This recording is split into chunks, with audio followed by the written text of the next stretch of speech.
children. Today we are going to in this video we're going to discuss the sixth poem on Jennifer's Tigers from your book Flamingo. It's written by Adrienne Rich, and she talks about a middle-aged married lady who faces all kinds of restraints and constraints during her married life. She is not happy. She has a hobby of embroidering. And what does she embroider? She embroiders tigers. Tigers. Okay, the first paragraph is the description of the tigers. Second paragraph, there are just 3 paragraphs, beta. Second paragraph is the description of Aunt Jennifer's married life, and the third one is the future of Aunt Jennifer when she dies, what would happen. Just the 3 paragraphs. Okay, so you get an idea of what it is all about. She's unhappily married. She has a hobby of embroidering tigers, not painting, mind you. You tend to say she painted tigers. She embroiders tigers. So I'll begin from the first paragraph, which talks about the tigers that she has embroidered, the characteristics of the tigers, the description of the tigers.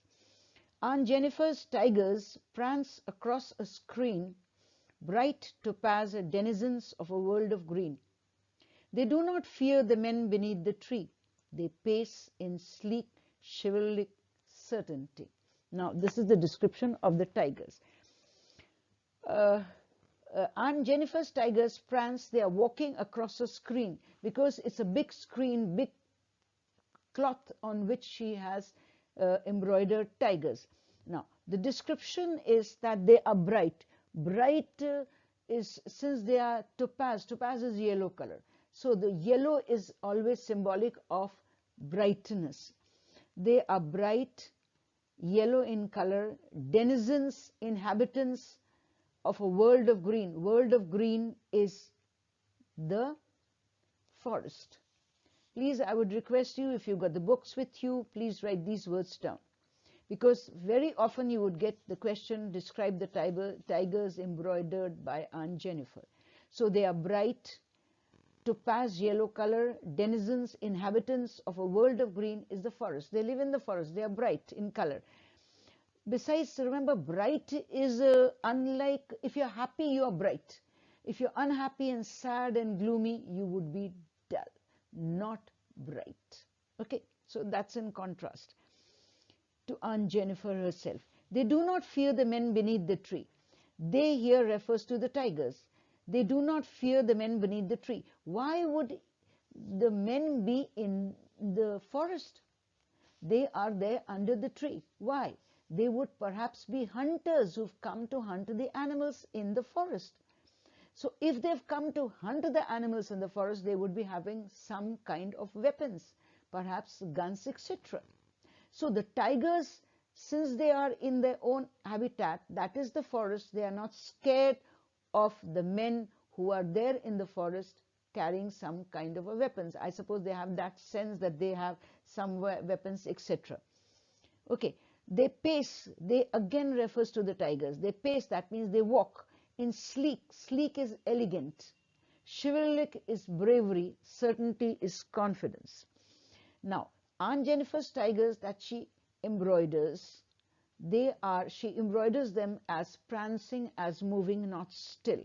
They are bright in color, that means they are happy, and they are yellow, topaz is yellow, denizens, they are the inhabitants of, they inhabit the forest, and there they are not scared of the men who are there in the forest with some kind of weapons who's come to hunt them. Otherwise, why else will any man go to a forest?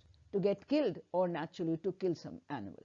And they pace, they move in sleek is elegant, chivalric is bravery, and certainty is confident. That means they are elegant, they are brave, and they are confident. Aunt Jennifer's tigers. This is how she's embroidered them. Now a question comes, children, a very important question comes before I proceed to the next paragraph. Why did Aunt Jennifer, who's so sad, if she's sad, she cannot be, and she has all kinds of constraints and restraints in her married life, she cannot be confident, She cannot be elegant. She is sorrowful. She is sad. She's submissive. Do you understand? That kind of a character this lady has. And she has embroidered tigers which are contrary to her character, to her attitude. That's an important question. We'll discuss that later on. The next paragraph. Aunt Jennifer's fingers. Now she's shown as embroidering. So Aunt Jennifer's fingers, fluttering through her wool, find even the ivory needle hard to pull. This is in one sentence. Aunt Jennifer is embroidering through the wool. Perhaps the cloth is some kind of a wool where she is embroidering. I told you that's her hobby that gives her comfort and peace and joy, perhaps. So she is embroidering through the wool. Okay, the cloth is a wool on which she is, in which, whatever you call it, she is embroidering. But her hands, fingers are shaking. Fluttering, his fingers are shaking through her wool, and she finds even the ivory needle hard to pull. Ivory is a very, very light material. And she finds that ivory needle, it's not a heavy thing, very light, and yet she finds it hard to pull through that wool, embroidery. That means her fingers are shaking. She's finding it difficult to pull. What does that show? She's physically very weak. Physically, she is very weak. And, you know, physically, if you're weak, one big reason, after knowing a little bit about Aunt Jennifer, that she's sad and gloomy and she has all kinds of constraints and restraints in her married life, she is mentally also weak. If she's mentally weak, she has to be physically weak too. The mental suffering, the mental sadness and glooms makes you physically weak too. So Aunt Jennifer's fingers fluttering through her wool as she is pulling the needle through that wool to embroider, even find, the word even is important here, even the ivory needle, which is so light a material, she finds it difficult to pull. So weak has she become. Now, the massive weight, massive is a great weight of Uncle's wedding band. Uncle is her husband here. Wedding band. Don't call it a ring. It's not mentioned as a ring. Perhaps it's a ring, but don't change it. It's a wedding band, so call it a wedding band. Don't call it a wedding ring. That wedding band, that means the band that was given to Aunt Jennifer when they got married, has a massive weight, is very, very heavy. Now, something is heavy. What do you mean by something heavy? It's a burden. The children, there may be children. I remember a child who was, as a child, say 1 year or 1.5 year old, she was too heavy, overweight, whatever the reasons be. Now she's very nice and sweet, okay. But then she was very heavy. And then very cute, but yet very heavy. So, but the mother lifted her when she was small. But mother never said she's a burden. How could you say that she's a burden? She doesn't say, no, that's all. So burden, the wedding band given by uncle during the marriage to Aunt Jennifer is heavy, is a burden. Heavy here indicates a massive weight, very, very heavy. That means it's a burden on her, that the married life is a burden on her. She's dragging her life. She's not enjoying her life. That shows she is very, very unhappy. Sits heavily. What sits? The wedding band sits heavily. It's heavily upon Aunt Jennifer's hand. It's hand. It's not the fingers. Mind you, again the wedding band. It has to match with hand. So the massive weight, the huge weight or the burden of uncle's wedding band is there on her hand. Sits heavily. That means it's a burden on her. She's not enjoying, she's not happy about her married life. So this describes Aunt's condition when she is alive. Okay, she's unhappy, she's sad, she's gloomy, and therefore she drew tigers, she embroidered tigers which were contrary to her character. Perhaps She had an innermost desire. Now that's very important. Why did Aunt Jennifer embroider tigers which were contrary to her character? She embroidered tigers contrary to her character to give vent, or vent here I say V-E-N-T, okay, or express her innermost desire to be like them. A very important question, please note that again, I repeat it. Aunt Jennifer embroidered tigers contrary to her character. She's very submissive, she's very docile.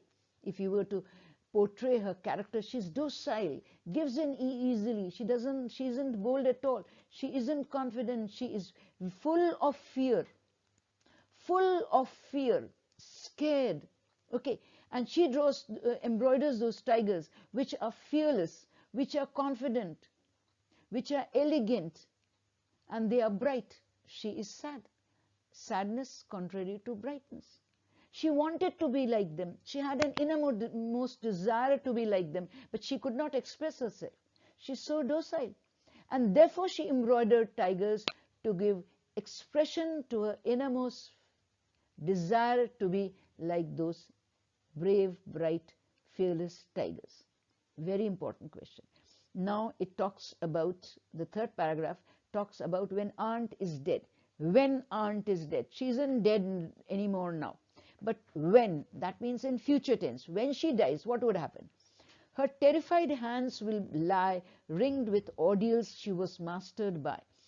That means even when she's dead, terror or the fear would be so deep-rooted that it would not leave her hands.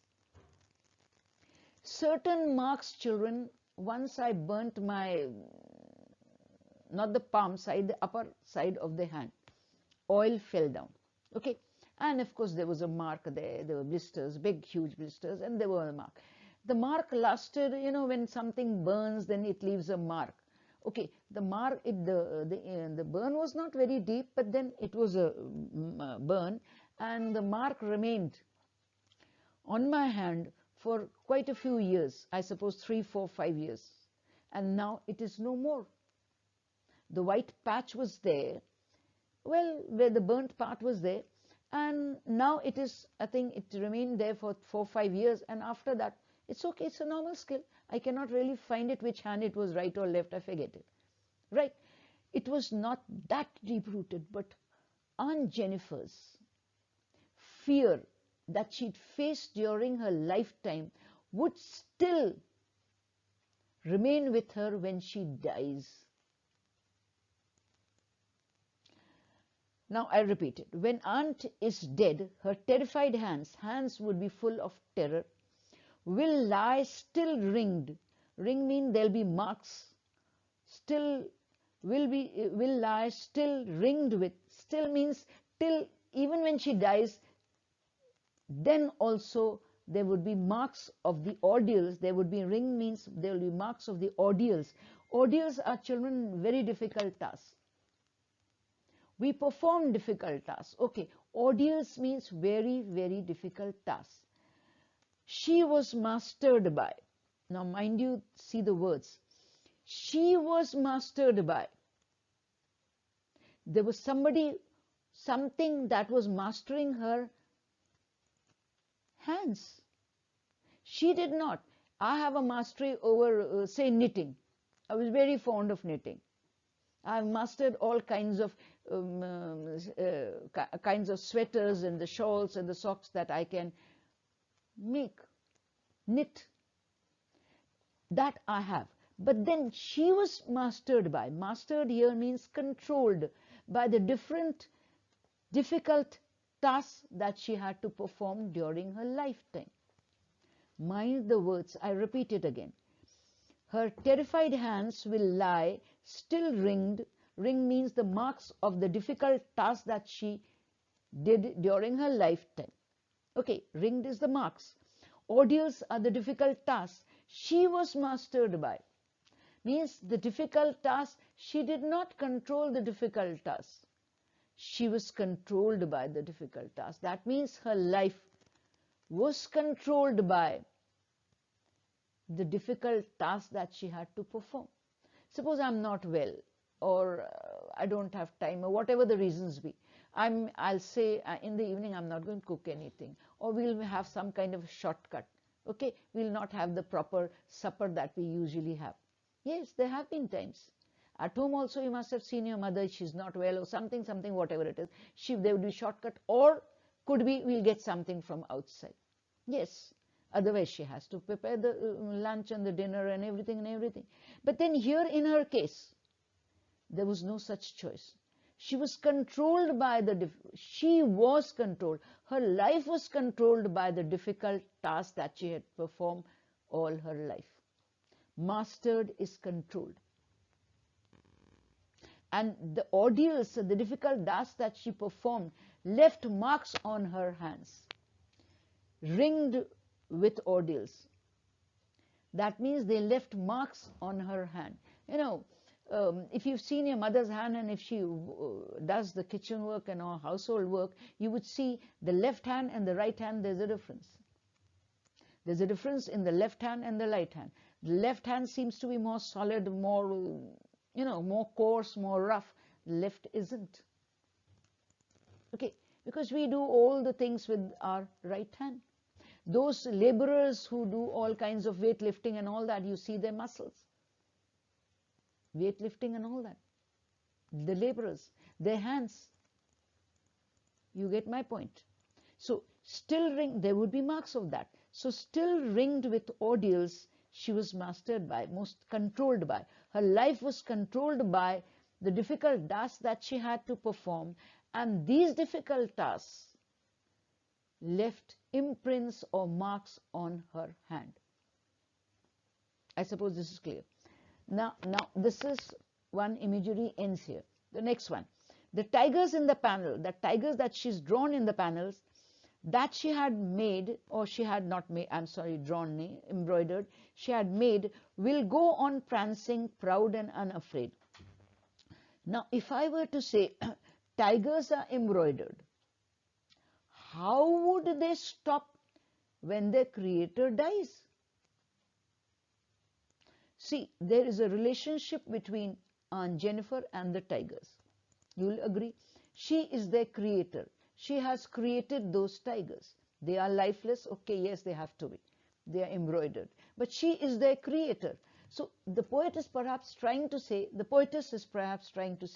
that the tigers that she had drawn should mourn the death of their creator. Otherwise, if she says, we'll go on prancing, she had made them prancing, they'll continue. How can an embroidered thing change? They cannot. But if I draw or embroider something, a stick or a kite flying in the sky, okay, I embroider a kite flying in the sky, right? Now, the kite cannot fall down. The kite will remain in the sky, whatever happens. It cannot fall down. It's something that's embroidered. Or if it's a work of art, drawing and all that, it would remain. Painted, it would remain. It would not change. So why does the poet bring in the tigers to say they will still keep on prancing even when Aunt is dead? Why does he bring in that? I suppose you're understanding what my question I'm posing. Then I'll give you the answer. When Aunt is dead, her terrified hands will lie still ringed. Still, before she died, there were the marks. But even after death, the marks would be visible on her hand. Okay? Ringed with ordeals, difficult tasks she was controlled by. The ordeal tasks that controlled her would leave their marks on her hand, which would be visible even when she is dead. Take one imagery over. Now, the poetess comes to the tigers. She says the tigers in the panel, that she had made, will still go on prancing. They will prance. So what is the poetess trying to say? She is trying to say, since Aunt Jennifer was their creator, the tigers should mourn her death. Here the tigers are symbolic of the family members of Aunt Jennifer, who even when she dies, they would not feel bad about it and they'll continue their life as it was. I repeat it. The tigers symbolize the family members or perhaps the husband of Aunt Jennifer, who would be unaffected by the death of Aunt Jennifer. Tigers are symbolic of Aunt Jennifer's husband or her family members who will be unaffected after her death, like the tigers that she had embroidered on the panel would be unaffected by the death of their creator. I suppose you understand. And the important things I told you, very, very important. Why did Aunt Jennifer draw tigers unlike her own character? Okay. And the other one is describe the tigers. These are two very important questions. I hope you understood the poem, children. It's a short poem, just 3 paragraphs, but very often we get a question from this poem. Okay, so this is it, and sometime in the next video I'll try to discuss some of the important questions of this poem. Thank you so much for watching. Thank you, children.